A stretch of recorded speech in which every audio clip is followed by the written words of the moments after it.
Tapi kalau cemburu ke mantan, cemburu ke orang lain, bukan cemburu mungkin lebih tepatnya, dengki gitu kan ya, sirik gitu ke orang lain, itu bukan penggugur dosa sih, itu penyakit hati.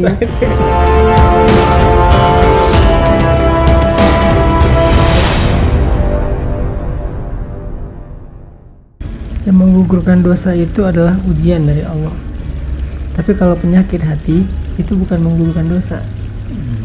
Itu penyakit amradul qulub, di antara penyakit hati, sehingga dia harus tazkiyatun nufus. Cara tazkiyatun nufus itu kayak mengobati jiwa dan hati dia dengan amal-amal soleh. Misalnya tazkiyatun nufus, ngobatin hatinya dengan ala bidzikrillah tatmainnul qulub, dengan mengingat Allah, dengan zikir hatinya jadi tenang. Terus juga innas sholata tanha 'anil fahsya'i wal munkar, salat itu mencegah dari fahsya dan munkar. Salah satu di antara fahsya itu amradul qulub, penyakit hati. Terus apalagi ya yang tazkiyatun nufus tuh, istighfar itu juga tazkiyatun nufus.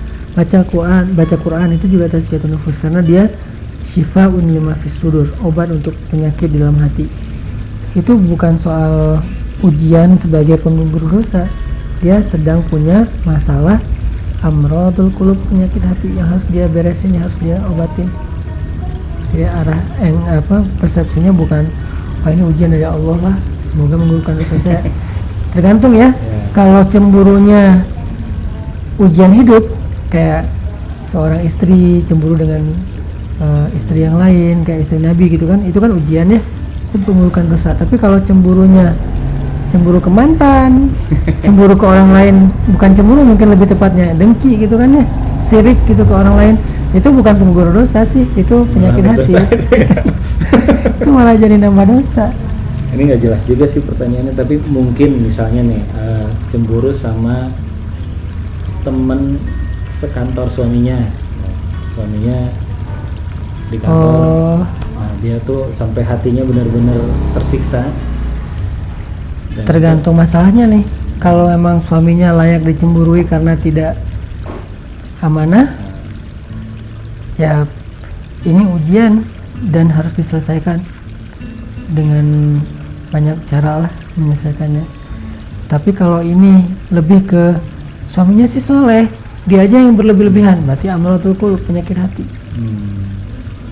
Tergantung konteksnya.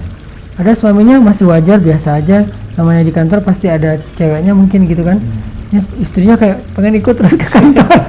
Gua pengen nemenin, takut apa misalnya, pengen live streaming terus kayak live location. Iya. Jadi kemana dia pergi ketahuan gitu kan itu bisa 1 hour 2 hours gitu kan ya. Jadi dia udah selesai nih 2 jam live lagi, pengen tahu kamu ke mall mana. Nggak gitu-gitu amat juga sih, kecuali kalau suaminya emang nggak fair.